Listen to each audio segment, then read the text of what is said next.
नमस्कार, मैं doctor Anjali Dubey Gideon history channel में आपका स्वागत करती है। हमारा जो आज का विषय है वह गांधी जी के सविनय अवज्ञा आंदोलन पर आधारित है। तो हम बात करेंगे सविनय अवज्ञा आंदोलन पर।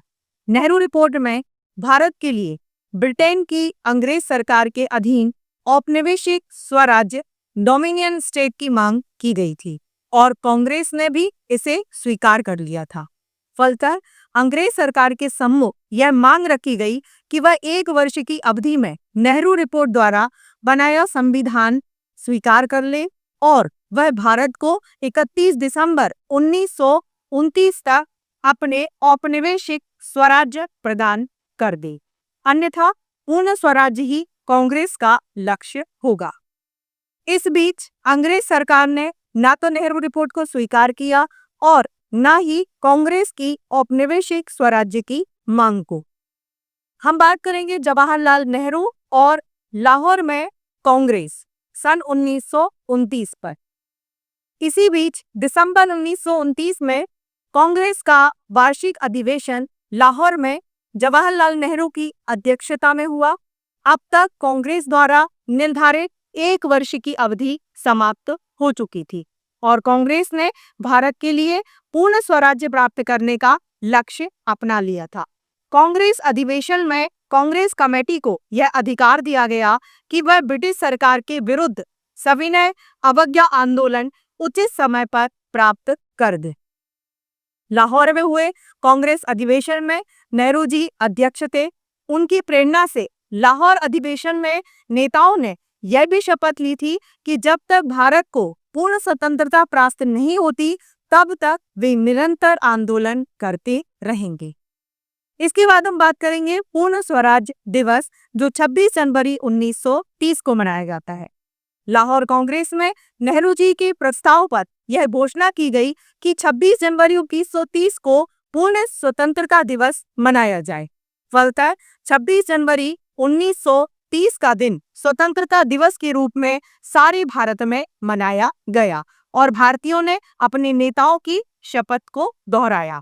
आजादी प्राप्त हो जाने के बाद भारत के गणतंत्र संविधान का भी 26 जनवरी 1951 में लागू किया गया था। इसीलिए 26 जनवरी भारत के इतिहास में विशेष महत्व रखती है। 26 जनवरी 1930 को पूर्ण स्वराज दिवस मनाने की घोषणाएं करने में और बाद में इसी दिनांक को भारत का नया संविधान लागू करने में जवाहरलाल नेहरू ने अत्यधिक सक्रिय भाग लिया था। इसके बाद हम चर्चा करेंगे महात्मा गांधी का प्रथम सविनय अवज्ञा आंदोलन। कांग्रेस के लाहौर अधिवेशन के बाद कांग्रेस की वर्किंग कमेटी ने फरवरी 1930 में गांधी जी को यह अधिकार प्रदान किया था कि वे पूर्ण स्वतंत्रता प्राप्त करने के लिए सविनय अवज्ञा आंदोलन प्रारंभ करें। फलतः गांधी जी ने 2 मार्च 1930 को तत्कालीन गवर्नर जनरल इरविन को एक पत्र लिखकर उसमें कुछ मांगे प्रस्तुत की थी जो इस प्रकार है।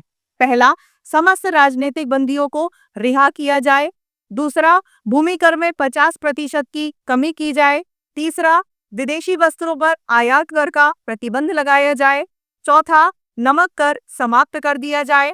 पांचवा, भारतीय जहाजों के लिए समुद्र पार जाने आने की सुविधा प्रदान की जाए। छठवां, सेना और प्रशासक के व्यय में कमी की जाए। सातवां, शराब व मादक वस्तुओं का व्यापार बंद करवा दिया जाए। आठवां, रुपए और स्टर्लिंग ग्रेट ब्रिटेन की मुद्रा के अनुपात में परिवर्तन कर दिया जाए। और 9वां, गुप्तचर विभाग को समाप्त कर दिया जाए।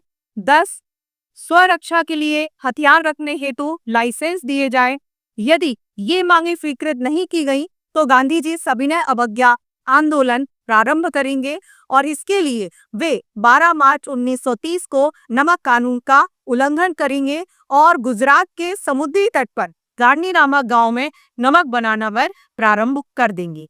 इसके बाद हम देखेंगे गांधी जी की दांडी यात्रा।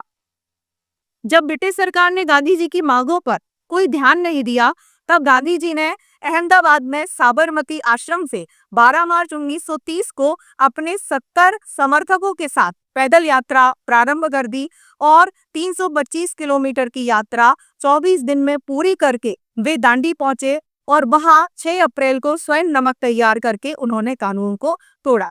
इसके बाद ही अनेक स्थानों पर नमक कानून तोड़ा गया, विदेशी वस्त्रों का बहिष्कार किया गया। इसके लिए विदेशी वस्त्रों की दुकानों पर पैकेटिंग सत्याग्रह किया गया और शराब की दुकानें बंद करवाई गई।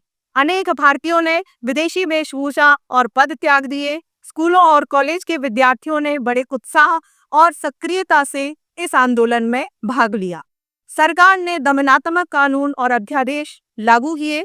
5 मई 1930 को गांधी जी को कैद कर लिया गया और पुलिस के दमन और अत्याचारों और ब्रिटिश सेना की गोलियों की वर्षा के बावजूद सत्याग्रहियों की संख्या में निरंतर वृद्धि होती रही। 1 लाख व्यक्ति प्रति मास जेल जाने लगे। इतना होने पर भी अनेक स्थानों पर निहत्थे अहिंसात्मक सत्याग्रहियों पर लाठियों की वर्षा की गई और निर्ममता सी गोलियां भी चलाई गई। लगभग 1 लाख व्यक्तियों को कारावास का दंड दिया गया। तत्कालीन गवर्नर जनरल इरविन देशव्यापी आंदोलन की तीव्रता से अधिक चिंतातुर हो उठे और उन्होंने भारत सचिव पर संवैधानिक सुधारों की घोषणा करवाकर और गोलमेज परिषद बुलाकर विभिन्न राजनीतिक दलों के प्रतिनिधियों से विचार विमर्श के लिए दबाव डाला। इसके बाद हम बात करेंगे प्रथम गोलमेज कॉन्फ्रेंस पर। गांधी जी के नेतृत्व में भारतीयों के आंदोलन की तीव्रता को देखते हुए ब्रिटेन की सरकार ने भारत को औपनिवेशिक स्वतंत्रता देने की घोषणा की। इसके अतिरिक्त यह भी घोषणा की कि भारत के विभिन्न राजनीतिक दलों के प्रतिनिधियों और ब्रिटेन के विशिष्ट राजनीतिज्ञों का एक गोलमेज सम्मेलन बुलाया जाएगा, जो साइमन कमीशन की रिपोर्ट के आधार पर भारत की राजनीतिक समस्या पर विचार करे। इस सम्मेलन में सांप्रदायिक वर्गों, हिंदू महासभा, मुसलमान, सिख, ईसाई, अनुसूचित जातियों, जमींदारों, उद्योगपतियों, यूरोपियनों, भारतीय राजाओं के प्रतिनिधियों तथा नरम दल के प्रतिनिधियों एवं ब्रिटेन के विभिन्न राजनीतिक दलों के प्रतिनिधियों को भी आमंत्रित किया जाएगा। गांधी जी के सविनय अवज्ञा आंदोलन के कारण कांग्रेस ने अपना कोई प्रतिनिधि नहीं भेजा। विभिन्न भारतीय दलों और वर्गों के प्रतिनिधियों को इस प्रकार चुना गया था कि उनमें तीव्र मतभेद शीघ्र ही उभर जाए। गोलमेज सम्मेलन का प्रथम अधिवेशन जो है वह 12 नवंबर 1930 से 19 जनवरी 1931 तक रहा। गोलमेज सम्मेलन का प्रथम अधिवेशन उपरोक्त वर्णित प्रतिनिधियों की उपस्थिति में इंग्लैंड के तत्कालीन प्रधानमंत्री रेमजे मैकडोनाल्ड की अध्यक्षता में हुआ था।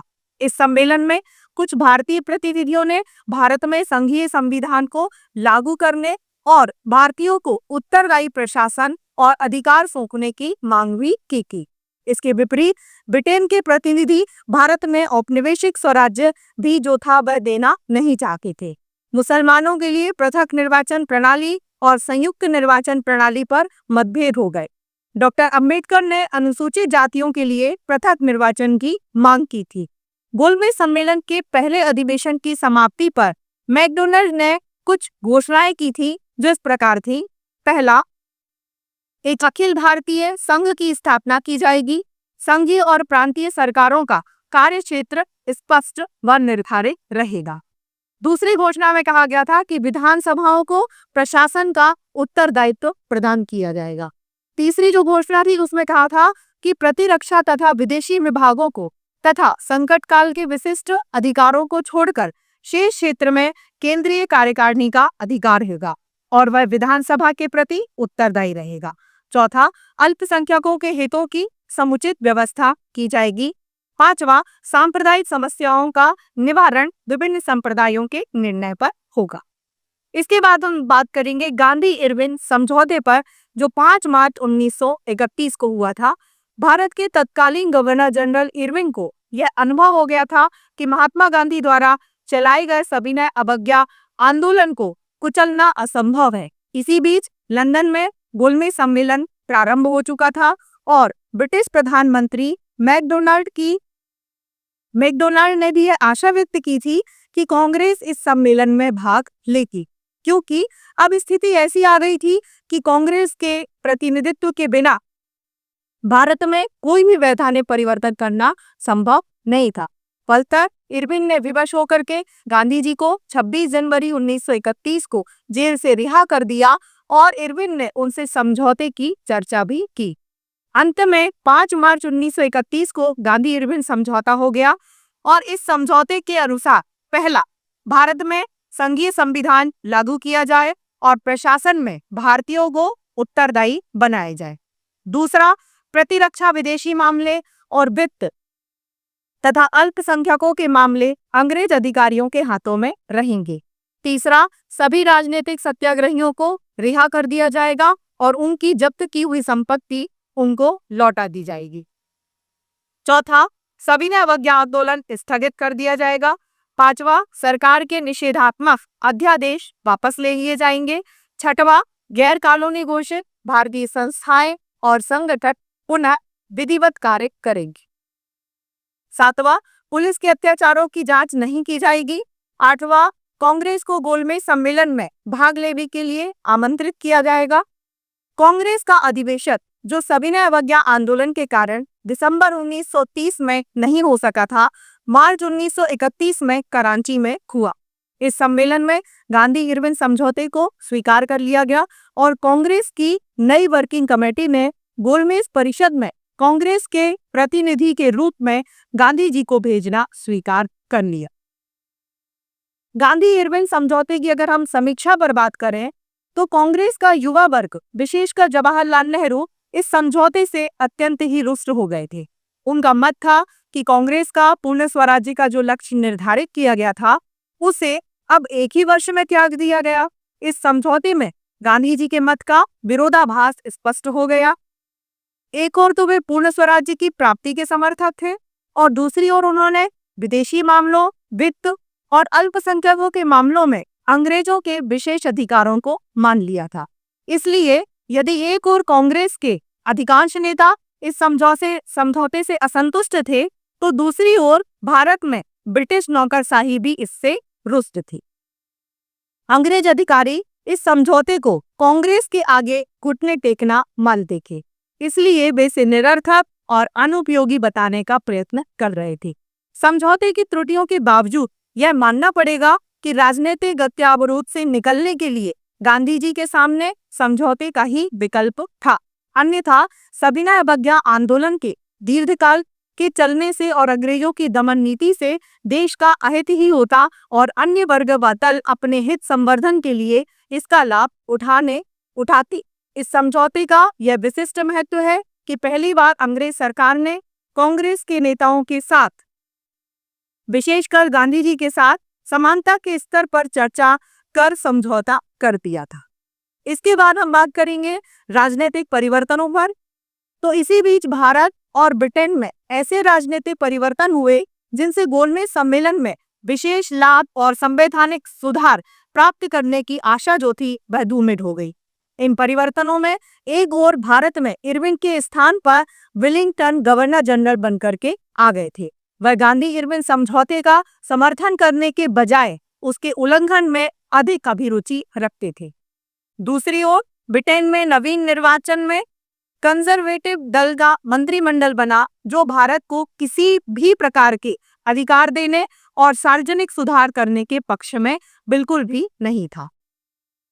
गोलमेज सम्मेलन का दूसरा अधिवेशन जो है वह 7 सितंबर 1931 से 1 दिसंबर 1931 में हुआ था। इसे हम देखेंगे। इस अधिवेशन में गांधी जी कांग्रेस के प्रतिनिधि के रूप में भाग लेने के लिए लंदन गए। इस सम्मेलन में मुख्य रूप से 2 विषयों पर विचार विमर्श हुआ। प्रथम, भारत में संघीय प्रणाली का संविधान लागू करना और द्वितीय, अल्पसंख्यकों के हितों की सुरक्षा करना। गांधी जी ने भारत में पूर्ण रूप में उत्तरदायी सरकार की स्थापना पर जोर दिया।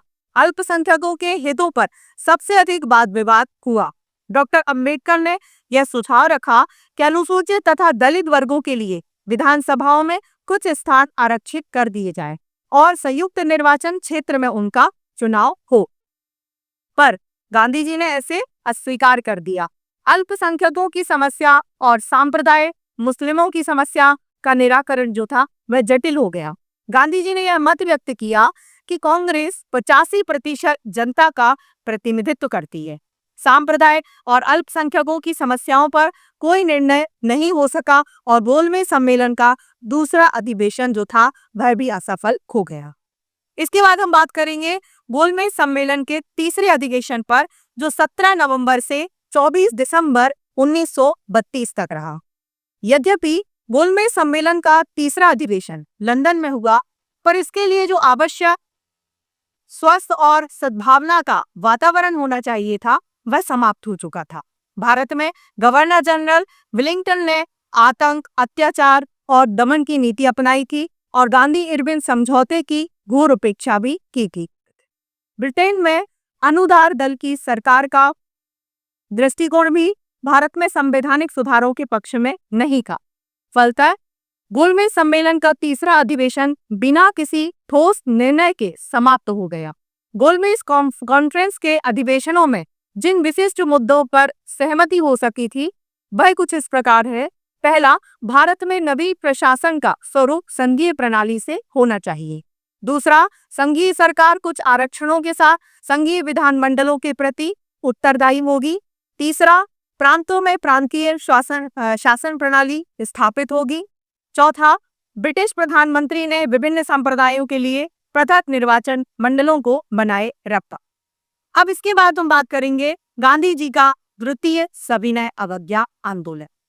गोलमेज कॉन्फ्रेंस के द्वितीय अधिवेशन में भाग लेकर लंदन से भारत लौटने पर गांधी जी ने तत्कालीन गवर्नर जनरल वेलिंगटन से मिलने के प्रयास किए, पर वेलिंगटन ने उनसे मिलने से इनकार कर दिया। ऐसी दशा में गांधी जी ने पुनः सविनय अवज्ञा आंदोलन प्रारंभ कर दिया। इस पर अंग्रेज सरकार ने पुनः दमन की नीति अपनाई। गांधी जी को अन्य नेताओं सहित बंदी भी बना लिया गया।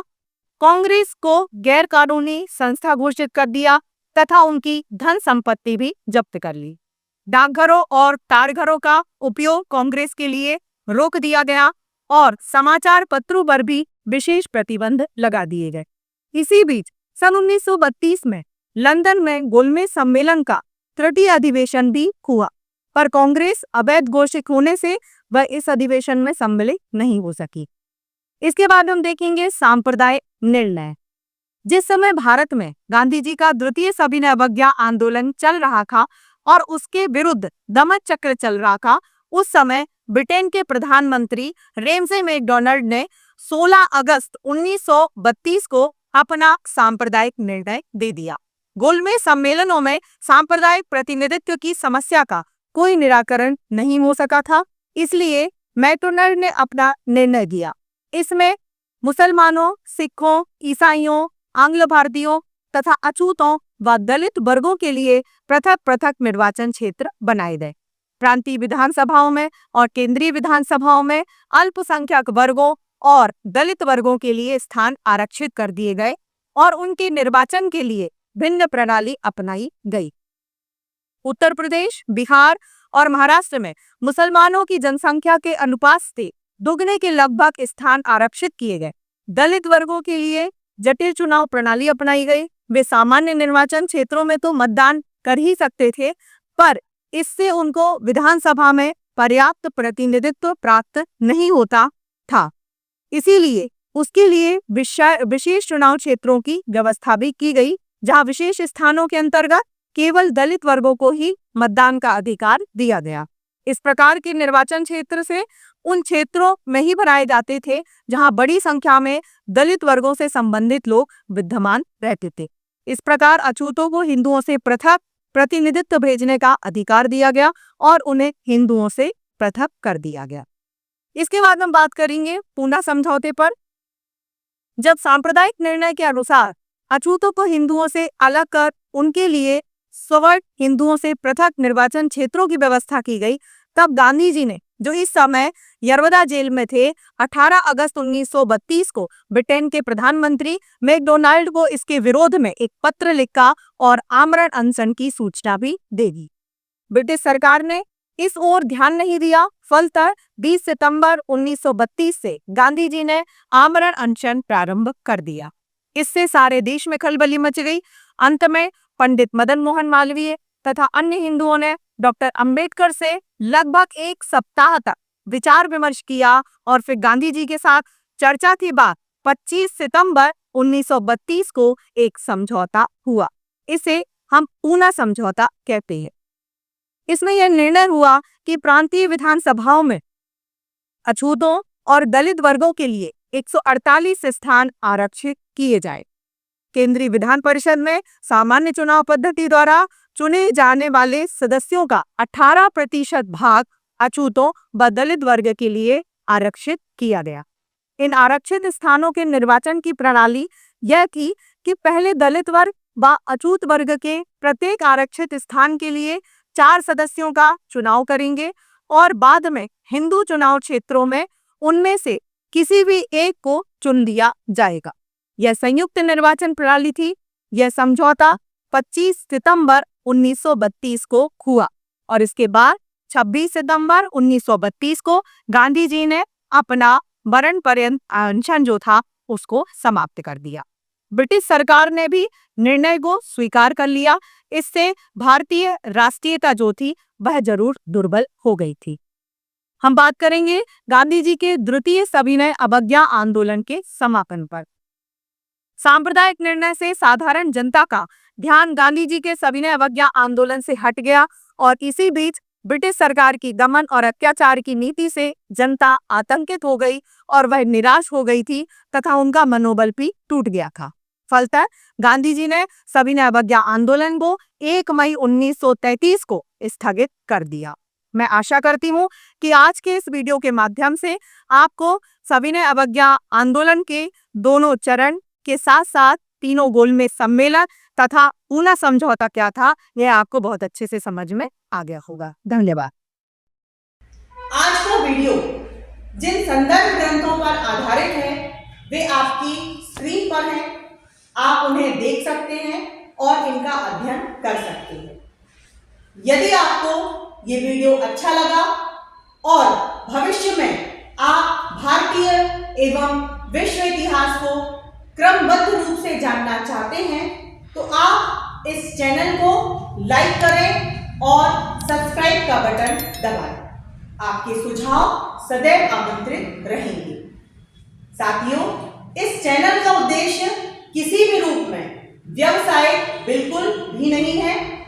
इस चैनल के द्वारा संपूर्ण इतिहास का ज्ञान पूर्णतः निःशुल्क प्रस्तुत किया जाएगा। धन्यवाद।